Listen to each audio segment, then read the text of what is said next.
تمہاری ساری ناپاکیاں نبی پاک دور کر دے، ہر غلاظت تم سے دور ہٹ جائے۔ ایک صحابی ہے حضرت شیبہ بن عثمان رضی اللہ تعالی عنہ، وہ کہتے ہیں میرے والد کو اور میرے چچا کو مسلمانوں نے احد میں قتل کر دیا، میرے دل میں بڑا غصہ تھا، بڑا جلال تھا کہ کبھی مجھے موقع ملے تو میں بدلہ لوں گا۔ کہتے فتح مکہ کے بعد نبی پاک علیہ السلام حوازن کی جنگ کے لیے نکلے، مجھے پتا چلا حضور جا رہے ہیں، تو میرے اندر شعلے بھڑک رہے تھے انتقام کے۔ روز میں منصوبہ بندی کرتا، پلاننگ کرتا کہ کسی طریقے سے میں ان تک پہنچوں گا اور بدلہ لوں گا۔ کہتے ہیں نبی کریم علیہ السلام نہ حوازن کے لیے پہنچ چکے تھے، فرماتے میں بھی جنگ میں جا کے شریک ہو گیا، اور میں نے طریقہ اس طرح کا اختیار کیا کہ کسی طریقے میں حضور تک پہنچ جاؤں۔ سمجھ آ رہی ہے میری بات کی؟ نبی کریم علیہ السلام تک کسی طریقے پہنچ جاؤں۔ فرماتے ہیں لڑتے لڑتے، لڑائی کے دو طریقے ہوتے تھے، کبھی تو ایسے ہوتا تھا کہ ایک دو آدمی مل کے آپس میں لڑتے تھے، پھر گمسان کا رن پڑتا تھا، گھمبیر ہو جاتی تھی جنگ، سمجھ نہیں آتی تھی تیر کہاں سے آیا، نیزہ کہاں سے آیا۔ فرماتے جب گمسان کا رن پڑا نا، مجھے موقع مل گیا، میں حضور کے قریب پہنچ گیا۔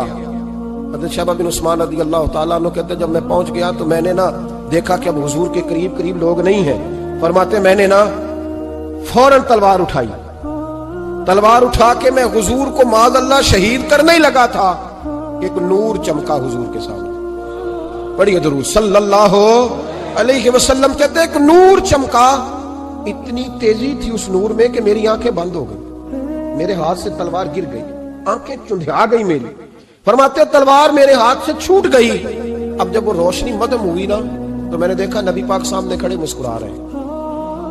میں نے کر دیا، آپ نے سن لی، ذرا دیکھو تو صحیح، جو تلوار لہرائے اسے دیکھ کے بھی کبھی کو مسکرایا ہے، جس نے تلوار ہی لہرا دی، جو شہید کرنے ہی لگا تھا، پہنچ گیا تھا۔ لیکن یہ اخلاق میرے رسول پاک کا صلی اللہ اعلیٰ حضرت فاضل بریلوی کا ایک شعر میں نے پڑھا، کئی کچھ چیزیں ایسی ہوتی ہیں جو بس نا وہ آتی تو سامنے ہیں لیکن وہ اتنا لطف دے جاتی ہیں کہ ٹھنڈا ہو جاتا ہے مزاج۔ رات کو میں شعر پڑھ رہا تھا اعلیٰ حضرت کا فاضل بریلوی رحمت، اور میں نے شعر پڑھا تو مجھے اچھا لگا سنانا۔ ایک دوست کو میں نے فون کیا، میں نے کہا یار ذرا شعر تو سن لے، یہ پہلی دفعہ نظر سے گزرا ہے، ابھی سیدھا سادہ لیکن روح تک اتر گیا۔ اعلیٰ حضرت فرمانے لگے نبی پاک کے بارے میں، فرمانے لگے سیدھی سیدھی روش پر کروڑوں درود، سیدھی سیدھی روش پر، بالکل سیدھی ہے حضور کی باتیں، کسی پیچیدگی کی ضرورت نہیں۔ کہنے لگے سیدھی سیدھی روش پر کروڑوں درود، سادی سادی طبیعت پہ لاکھوں سلام، سادی سادی طبیعت پہ سیدھی سیدھی روش پر کروڑوں درود، اور سادی سادی طبیعت پہ لاکھوں سلام۔ میرے نبی کریم صلی اللہ علیہ وسلم مجھے دیکھ کے مسکرائے، اور فرمایا جب حضور مسکرائے نا تو میں نبی کریم علیہ السلام کو دیکھ کے حیران ہوا کہ میں نے تلوار تانی تھی اور حضور نے مسکرانا شروع کیا۔ فرماتے اب حضور نے مجھے بلایا، آواز کے ساتھ نہیں بلایا، حضور نے اشارہ کیا یوں کر کے، فرمایا ادھر آؤ نا۔ فرماتے مجھے اب یہ بھی سمجھ نہیں آئی کہ کس نے مجھے اٹھا کے حضور کے قریب کر دیا۔ فرماتے میں نبی کریم کے قریب گیا تو حضور نے میرے دل پر 3 تھپکیاں دی، ایک تھپڑ ہوتا ہے ایک تھپکی ہوتی ہے، پتہ ہے نا فرق کا؟ ایک تھپڑ کو مارے تو جلال آتا ہے اور تھپکی دے تو پیار آتا ہے۔ کہتے ہیں حضور نے 3 تھپکیاں دی اور دی بھی میرے دل پر، ایک پھر 2 پھر 3۔ کہتے ہیں پہلی تھپکی دی تو میرے اندر سے کفر نکل گیا، دوسری تھپکی دی تو میرے اندر ایمان داخل ہو گیا، اور تیسری تھپکی جب نبی پاک علیہ السلام نے دی تو مجھے ہر چیز سے بڑھ کر رسول اللہ سے پیار ہو گیا، محبت ہو گئی نبی کریم سے۔ آپ فرماتے ہیں اب حضور نے نا فوراً میرے ہاتھ میں تلوار تھمائی، فرمایا پہلے تو ہمارے خلاف لڑ رہا تھا، تلوار پکڑ، اب ہماری طرف سے لڑ، تلوار پکڑ اور لڑ۔ آپ فرماتے میں اتنا لڑا کہ جو حضور کا دشمن سامنے آتا میں گلا کاٹ دیتا، جو آتا میں اس کے ٹکڑے کر دیتا۔ فرماتے پہلے میں باپ کا بدلہ لینے آیا تھا، اور اب میرا یہ حال ہے کہ اگر میرا باپ بھی سامنے آئے گا تو میں اس کا بھی گلا کاٹ دوں گا، لیکن حضور کے قریب کسی کو جانے نہیں دوں گا۔ حضرت شیبہ بن عثمان کہتے ہیں جنگ ختم ہو گئی، حضور خیمے میں گئے، میں بھی گیا، اب نبی پاک لوگوں سے باتیں کر رہے ہیں، حضور لوگوں سے باتیں کر رہے ہیں، میں ایک کونے میں بیٹھا سوچ رہا ہوں کہ میں تو بدلہ لینے آیا تھا، یہ میرے ساتھ ہوا کیا؟ حضور لوگوں سے باتیں کرتے جا رہے ہیں، میں سوچتا جا رہا ہوں کہ میں تو انتقام لینے آیا، یہ کیا معاملہ ہوا؟ کہتے ہیں محبوب نے اچانک میری طرف نظر اٹھائی اور فرمانے لگے شیبہ ایک ارادہ تو نے کیا تھا جو غلط تھا، اور ایک ارادہ میرے رب نے کیا ہے اور تیرے اوپر فضل فرما دیا ہے۔ فرماتے حضور نے اب مجھ سے فرمایا کوئی خواہش ہو تو بتاؤ، مانگ لو کچھ مانگنا ہے تو۔ میں نے عرض کی یا رسول اللہ میری بخشش کی دعا کر، بڑا میرا خوفناک ماضی ہے، میں اسلام کا بڑا دشمن رہا ہوں۔ حضور دعا کر دیں یاد ماضی عذاب ہے یا رب، چھین لے مجھ سے حافظہ میرا، یا رسول اللہ بڑے گناہ ہیں میرے، دعا کر دیں۔ کہتے میں نے دعا کے لیے کہا اور حضور پھر دوسرے لوگوں سے باتیں کرنے لگا، کبھی اس سے کبھی اس سے کبھی اس سے۔ میں سوچنے لگا کہ میری بات کا کوئی جواب نہیں آیا۔ جب 2-3 بار میں نے سوچا تو میرے کریم نے پھر توجہ میری جانب کی اور فرمایا تو نے بخشش کی دعا کا کہا تھا، میں نے سن لیا ہے، رب کریم نے تیری بخشش فرما دی ہے، اللہ نے تجھے بخش دیا ہے، تیری خطائیں رب کریم نے معاف کر دی۔ نبی پاک کے دست مبارک کی برکت، رسول پاک۔ ایک صحابی تھے حضرت فرقد ان کا نام تھا رضی اللہ تعالی۔ پہلے نا میں جب گفتگو کیا کرتا تھا نا تو میں صحابہ کا نام نہیں لیتا تھا، میں کہتا تھا ایک صحابی فرماتے ہیں، کیونکہ صحابہ کے نام مشکل تھے، لوگوں کو یاد نہیں رہتے۔ ایک دن میرے دل میں خیال آیا کہ نام لیں گے نہیں تو انہیں آئیں گے کیسے، چلو خود کسی کو یاد ہو جائے گا۔ تو مجھے اچھا لگا، پچھلی دفعہ میں نے حضرت ساسا بن ناجیہ کا نام لیا تو مجھ سے میرے دوستوں نے کہا ذرا لکھ کے دے کیا نام تھا۔ مجھے خوشی ہوئی کہ یار اگر یہ لفظ کہے جائیں گے تو لوگوں کو دلچسپی ہوگی۔ حضرت فرقد ایک صحابی تھے، اور یہ وہ صحابی ہیں جنہوں نے حضرت عمر کے زمانے میں موصل کا علاقہ فتح کیا تھا، بڑے دلیر تھے، ان کی 4 بیویاں تھیں۔ وہ کہتے ہیں جب بھی یہ گھر میں آتے تو خوشبو اتنی اعلیٰ لگا کے آتے کہ ہم حیران ہو جاتی۔ عورتیں زیادہ تیاری کرتی ہیں نا مردوں سے کہ نہیں، کہ آج کل مرد زیادہ کرتے ہیں۔ چلو میں در چھوڑو، میں اپنی اصلاح کر لوں، تسی دوواں گلاں تے انجن کیتا ہے، اب پتہ نہیں سچ کیا ہے، کون زیادہ تیاری کرتا ہے۔ چلو بیٹھے جو مرد نے، ویسے میرے پاس جو اخباری تراشے ہیں ان میں یہ لکھا ہے کہ آج کل مردوں کے میک اپ پہ زیادہ خرچ آنے لگا، یہ تحقیقی رپورٹ ہے۔ اور پاکستان میں سب سے زیادہ جو اخراجات ہیں وہ میک اپ کے سامان کے۔ پہلے لڑکیاں بیوٹی پارلر جاتی تھی، اب لڑکے بھی جاتے ہیں۔ پہلے صرف دلہن جاتی تھی، اب سارا خاندان جاتا ہے۔ اللہ تعالیٰ معاف کرے۔ اس کے باوجود بڑی غربت ہے ملک میں، پریشانی بھی بڑی ہے، اس کے علاوہ ہمیں غریبوں کا درد ہے، اس کے باوجود ہم لوگوں کی مدد کرنا چاہتے ہیں۔ پتہ نہیں کیا ترجمہ کیا ہم نے غریب پروری کا، کیا معنی بنایا، اللہ ہی بہتر جانتا ہے کہ وہ چیزیں جن کی بالکل حاجت نہیں، بالکل ضرورت ہے، ان پر لاکھوں لٹا کے کہتے ہیں وہ دیکھو بیچارے کو روٹی نہیں مل رہی۔ تو بھائی آپ مہربانی کر دے، خالی کنگھی کر لیتے، باقی پیسے غریب کو دے دیتے۔ لیکن چلے معیار ہے نا ہمارا اپنا معیار ہے، اس پر میں جاتا نہیں، بات نہیں کرتا۔ نبی کریم علیہ السلام کے صحابی، ان کی ازواج کہتی ہیں کہ اب عورتیں زیادہ تیاری کیا کرتی تھی، لیکن وہ جب گھر آتے نا تو اتنی خوشبو لگاتے، کہتی ہم چاروں مل کے کوشش کرنے لگی، ڈھونڈنے لگی کہ وہ خوشبو کا پتہ کریں جو یہ لگاتا ہے۔ ہم نے بازار سارے تلاش کر لی۔ عرب کے اندر آج بھی خوشبو کا بڑا شوق ہے اور بڑی مہنگی خوشبو ملتی ہے، کبھی آپ بازار جائیں، کہتی ساری خوشبوئیں لگا لی، تھک گئیں۔ ایک دن چاروں سوتنے مل کے بیٹھی، کہنے لگی ہم نہیں اس کا مقابلہ کر سکتے، آج پوچھ لے کہاں سے خوشبو لگاتا ہے، پوچھ ہی لیتے ہیں، چلو بات ہی ختم ہو جائے، پوچھ لے۔ یہ ہم جتنی مرضی اعلیٰ لگائیں، جب یہ آ جاتا ہے نا، کچھ لوگ میرے محفل ہوتے ہیں، جہاں آ جاتے ہیں وہاں چھا جاتے ہیں، تو یہ جب آتے ہیں تو چھا ہی جاتے ہیں۔ کیا کریں، اس طرح کا میرے محفل ہے، کیا کریں اس کا۔ فرمانے لگی، ایک دن چاروں سوتنوں نے مل کے ان کو بٹھا لیا، کہنے لگی بتاؤ تو صحیح خوشبو کون سی لگاتے ہیں؟ کہنے لگے کوئی بھی نہیں، کبھی لگائی نہیں، آج تک نہیں لگائی۔ تو کہتے ہیں بیویاں کہنے لگی صحابہ تو غلط بیانی نہیں کرتے، پر آپ کیا بات کر رہے ہیں، یہ کیسے ہو سکتا ہے کہ آپ آتے ہیں تو ہم حیران ہو جاتی ہیں۔ فرمانے لگے جس دن کی تم لگی ہوئی ہو نا میری خوشبو کا مقابلہ کر دے، مجھے پہلے دن کا پتہ ہے۔ تو میں نے کہا چلو زور لگا ہی لیں، دیکھ ہی لیتے ہیں کہاں تک بات جاتی ہے تمہارے پاس، جتنا زور لگا لو۔ بہرحال میں اللہ کی قسم اٹھا کے کہتا ہوں کبھی نہیں لگائی۔ تو بیویاں کہنے لگی پھر بتا تو صحیح، تو ایک دلیر آدمی ہے، اور جو دلیر لوگ ہوتے ہیں وہ خوشبوؤں کے اور کپڑوں کے اور ان چیزوں میں زیادہ وقت نہیں لگاتے، ان کے تو مشن اور طرح کے ہوتے ہیں۔ آپ تو مجاہد قسم کے آدمی ہیں، پر ہر وقت خوشبو آتی ہے۔ تو حضرت فرقد رو پڑے، کہنے لگے بیمار ہو گیا تھا، لاچار ہو گیا، حکیموں طبیبوں نے انکار کر دیا، وجود پر میرے آبلے نکل آئے، پھنسیاں بن گئی، ان میں پیپ بھر گئی، بیٹھ نہیں سکتا تھا، اٹھ نہیں سکتا تھا۔ جب تھک گیا نا تو دروازہ رسول پہ چلا گیا، جب تھک گیا طبیبوں کا، تھکایا ستایا حضور کی بارگاہ میں، کہا محبوبہ دیکھے تو صحیح میرا کیا حال ہے۔ حضور ذرا دیکھ کے، چل نہیں سکتا، سو نہیں سکتا، بیٹھ نہیں سکتا، تیرے علاوہ غم کسے بتاؤں۔ کہتے ہیں حضور نے فرمایا 70 ڈھانپ لے، باقی سارے کپڑے اتار دے، 70 ڈھانپ لے۔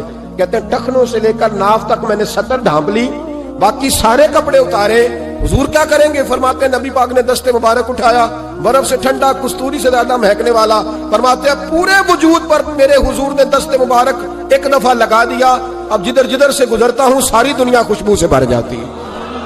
یہ نبی پاک کا دیا ہوا نور ہے، یہ حضور کی عطا کردہ شفا ہے، یہ رسول پاک کے حسن کی خیرات ہے۔ ایک شاعر نے ایک فکرہ کا کمال کر دی، کہنے لگا ظلمت کو ان کے نور نے کافور کر دیا، جس پر پڑی نظر اسے بھی نور کر دیا۔ رسول پاک علیہ السلام کے دست خیر میں وہ برکات تھی۔ حضور حسن کی دو قسمیں ہوتی ہیں، ایک حسن ہوتا ہے ملمہ سازی والا، بیوٹی پارلر والا، ایک حسن ہوتا ہے باطن کا۔ بچے پتہ کیوں خوبصورت ہوتے ہیں؟ اس پر علماء مناطق نے بحث کی ہے، محدثین نے لکھا ہے۔ بچہ گدھے کا بھی ہو تو پیارا لگتا ہے، چھوٹا بچہ اگر اس کا رنگ بہت گورا نہ بھی ہونا، صرف چھوٹا ہو وہ پیارا لگتا ہے، اس میں ایک جاذبیت ہوتی ہے۔ اس پر ہمارے مفسرین نے، محدثین نے، علماء مناطق نے ایک بحث کی ہے۔ وہ کہتے ہیں اصل بات یہ ہے کہ بچے جھوٹ نہیں بولتے، بددیانتی نہیں کرتے، دھوکہ نہیں کرتے۔ یہ جو اندر کی عیاریاں ہوتی ہیں نا، چہرہ بھی خطرناک کر دیتی ہیں، اور جب اندر حسن ہوتا ہے تو باہر بھی حسن ہی ہوتا ہے۔ بچے میں کوئی مکاری عیاری نہیں ہوتی، فساد نہیں ہوتا، نیت میں فطور نہیں ہوتا، کسی کو لوٹنے کا ارادہ نہیں، کسی کو شیشے میں اتارنے کا پروگرام نہیں بتاتا۔ بچہ چرب زبان نہیں ہوتا، اس کو طریقہ نہیں ہوتا، وہ لوگوں کو قائل کرنے کے ہر وقت دوڑتا نہیں، الٹی سیدھی گیمیں نہیں چلاتا، کیونکہ اندر حسن ہوتا ہے تو وہ حسن اس کے چہرے پر معصومیت بن گیا۔ سمجھ آ رہی ہے میری بات کی؟ اس کی دلیل میرے رسول پاک علیہ السلام نے بخاری میں فرمایا اللہ کا ولی وہ ہے جس کا چہرہ دیکھو تو اللہ یاد آ جائے۔ اب یہاں یہ نہیں فرمایا گورا چٹا ہو، خوبصورت ہو، بس اس کے چہرے میں معصومیت ہوتی ہے، وہ سچا ہوتا ہے، وہ کھرا ہوتا ہے، اس کا حسن چہرے پہ آتا ہے۔ میرے رسول کریم علیہ السلام کا جو حسن تھا نا، وہ اندر کی صداقت کی روشنی تھی، وہ اندر کے کیف کا نور تھا جو حضور کے چہرے پر عیاں ہوتا تھا۔ اس لیے نبی پاک کا چہرہ جو تھا وہ آنکھیں چدھیاتا نہیں تھا، بلکہ آنکھوں کو اچھا لگتا تھا۔ شاہ عبد الرحیم صاحب محدث دہلوی شاہ ولی اللہ صاحب کے والد ہیں، اور ہمارے بر صغیر پاک و ہند میں جتنے بھی مسالک ہیں یہ سارے شاہ ولی اللہ صاحب کے شاگرد بنتے ہیں۔ وہ کہتے ہیں میرے ابا جی نے خواب دیکھا اور خواب میں انہیں رسول اللہ کا دیدار نصیب ہوا۔ تو نبی کریم علیہ السلام کی بارگاہ میں شاہ ولی اللہ صاحب کے ابا جی کہنے لگے حضور ایک بات بڑی اڑ گئی ہے میرے دل میں، بڑی، تو کتابوں سے جواب نہیں ملا، آج رب کریم نے موقع دیا ہے اس سوال کا جواب۔ تو عبد الرحیم پوچھو کہ یا رسول اللہ حضرت یوسف کا حسن دیکھ کے لوگوں نے انگلیاں کاٹ لی، پر آپ کو تکنے والے تکتے ہی رہے، کوئی بھی ہوش نہیں ہوا، کسی نے انگلی نہیں کاٹی۔ تو کہتے محبوب نے فرمایا عبد الرحیم رب کریم نے اپنی غیرت کے ساتھ میرے حسن پر 70,000 پردے ڈالے، یہی بہتر ہے کہ پردوں میں وہ پردہ پوش رہے، وہ اگر پردے اٹھا دے تو کسے ہوش رہے۔ فرمایا 70,000 پردوں میں چھپا ہوا حسن ہے، ورنہ کسی کی طاقت تھی کوئی بات کر سکتا، جرت تھی کسی شخص کی؟ میرے حبیب پاک سید عالم حضرت عبداللہ ابن سلام رضی اللہ تعالیٰ عنہ اہل یہود کے بڑے عالم تھے، فرماتے میں تورات زبور انجیل کا جاننے والا تھا۔ جس دن حضور مدینہ طیبہ ایک اسوا نامی اونٹنی پر بیٹھے تھے، میں حضور سے مناظرہ کرنے، بحث کرنے آیا، میرے ساتھ میرے شاگرد تھے، ارادہ تھا بحث کروں گا، نبی پاک کو بڑے معاذ اللہ کڑوے کڑوے سوال کروں گا۔ کہتے ہیں حضور بیٹھے تھے اسوا نامی اونٹنی پہ اور گردن مبارک جھکی ہوئی، ہونٹوں پر حضور کے زیر لب ہلکی سی مسکراہٹ تھی۔ نبی پاک تھوڑا بولتے تھے پر جتنا بولتے تھے وہ دلوں میں اترتا جاتا تھا۔ فرماتے میں جب گیا نا، میرے شاگرد ساتھ تھے، مناظرہ کرنے گیا، مناظرہ شاگرد ساتھ تھے، فرماتے میں بڑے سوالات تیار کر کے گیا، پر حضور گھوڑے پہ بیٹھے تھے۔ دو باتیں میں نے سنی، حضور نے فرمایا رشتہ داروں سے اچھا سلوک کرو، اپنے غلاموں کا خیال کرو۔ کہتے ہیں وہ شاگرد مجھے دھکے دینے لگے، کہنے لگے چلو استاد جی آگے ہو، کرو سوال، چلو نا آگے بڑھو نا آگے۔ یہ کئی دفعہ نعرے لگانے والے بھی مروا دیتے ہیں نا، چلو نا چلو آگے، چلو بڑھو آگے، کرو بات، آؤ نا۔ کہتے میں ذرا آگے بڑھا، دھکا دیا انہوں نے۔ فرماتے میں آگے بڑھا اور میں نے قریب محبوب کے قریب جا کے کہا حضور مجھے کلمہ پڑھا دے، میں مسلمان ہونے آیا۔ یعنی عام آدمی تو قائل ہو جاتا ہے عالم اور تورات زبور انجیل کا جاننے والا، حضور کلمہ پڑھائیں۔ کہتے میں واپس آیا نا کلمہ پڑھ کے، تو شاگرد کہنے لگے استاد جی آپ تو مناظرہ کرنے آئے تھے، یہ کیا ہوا؟ تو یہ لفظ ہے حضرت عبداللہ ابن سلام کے، فرمانے لگے تم نے نبی پاک کا چہرہ نہیں دیکھا، ان کی آنکھوں کی روشنی نہیں دیکھی، تم نے چہرے کی معصومیت نہیں دیکھی، لب و لہجے کا وقار نہیں دیکھا؟ کتنے دنوں کے تھکے ماندے آج وہ مدینے پہنچے، پر ان کے لب و لہجے میں کوئی اکتاہٹ، کوئی تھکاوٹ، کوئی لفظوں میں جھول تم نے دیکھا ہے؟ فرمانے لگے جس کا اس طرح کا چہرہ ہوتا ہے وہ جھوٹا نہیں سچا ہوا کرتا ہے۔ میرے نبی پاک علیہ السلام کے غلام حضرت عارف بن عبداللہ رضی اللہ تعالیٰ عنہ فرماتے ہیں کلمہ پڑھنے سے پہلے ایک دفعہ ہمارا سارا قبیلہ تجارت کے لیے نکلا تھا، اور اس وقت منظر یہ ہوتا تھا کہ ہم اپنی عورتوں کو بھی ساتھ لے جاتے تھے، 6 مہینے سفر کرنا ہوتا تھا، اونٹ گھوڑے ہم بیچا کرتے تھے، عورتیں بھی ساتھ رہتی، کھاتے بھی پکاتے بھی۔ کہتے ایک سفر سے ہم واپس آ رہے تھے تو مدینے کے باہر صحرا میں ہم نے پڑاؤ کیا، اکیلے رسول پاک صلی اللہ، پھر ایک دفعہ پڑھیے گا ایک دفعہ پھر کہیے گا صلی اللہ تعالی علیہ وسلم. کہتے ہیں نبی پاک تنے تنہا اکیلے حضور نہ سیر کرتے کرتے ہمارے قافلے کے پاس سے گزرے, خیمے لگے تھے, پڑاؤ کیا, محبوب تشریف لے آئے. کہتے ہیں حضور سید عالم صلی اللہ تعالی وسلم تشریف لائے. کوئی قبیلے میں سے, قافلے میں سے حضور کو جانتا نہیں تھا. ایک سرخ رنگ کا اونٹ تھا ہمارے سردار کا جو بکنے سے رہ گیا تھا, بڑا خوبصورت. کہتے ہیں نبی پاک کو پسند آ گیا. حضور پوچھنے لگے تم کون ہو؟ کہا جی مسافر ہے. کہاں سے آئے ہو؟ فلاں جگہ سے آئے ہیں. کس لیے آئے ہو؟ ہم تجارت کی غرض سے نکلے. اونٹ بیچو گے؟ بیچنا ہے. کتنے کا سودا طے ہوا؟ اس نے کہا اتنے لینے, حضور نے کہا اتنے دینے ہیں. بات طے ہو گئی. کہتے ہیں لگام حضور نے پکڑی اور فرمانے لگے وہ سامنے میرا شہر ہے جس کا نام مدینہ, وہ میرا شہر ہے. میں ابھی مدینے جاتا ہوں, اپنے غلام کو بھیجتا ہوں اور تمہیں آ کے نا قیمت دے جاتا ہے. محبوب گھوڑے کی لگام تھا, اونٹ کی لگام تھا میں, نکیل تھا میں, اونٹ تھا سرخ رنگ کا. حضور لے کے جب نکلے نا, تھوڑا سا چند قدم آگے گئے تو ان میں سے ایک شخص بولا, کہنے لگا سردار اب سیانے لوگ ہیں, سمجھدار ہیں. اس شخص کا نام پوچھا آپ نے, قبیلہ پوچھا ہے, ایڈریس کا پتہ ہے کہاں رہتا ہے, اتنا قیمتی اونٹ دے دیا. سردار بھی کہنے لگا, سارے کہنے لگے یار ان کی باتوں میں اتنی لذت تھی, ان کے گفتار و رفتار اتنی باوقار تھی, مزیدار تھی کہ ہوش ہی کوئی نہیں رہا. بھئی ہم پرانے تاجر ہیں, کبھی اس طرح کا سودا کیا ہی نہیں جس طرح کا آج ہو گیا. اوہو واقعی کچھ نہیں یاد رہا, کوئی سمجھ نہیں آئی. وہ ابھی نظر آ رہے, ایک آدمی دوڑ کے جاؤ, دوڑ کے اور جا کر کے نا ان سے کہو, بڑی جائز بات ہے, وہ ناراض بھی نہیں ہوں گے. ان سے ایک شخص کہو کہ بھئی اونٹ دے جاؤ, پیسے لے آنا اور اپنا مال لے جانا, دوڑ کے جاؤ.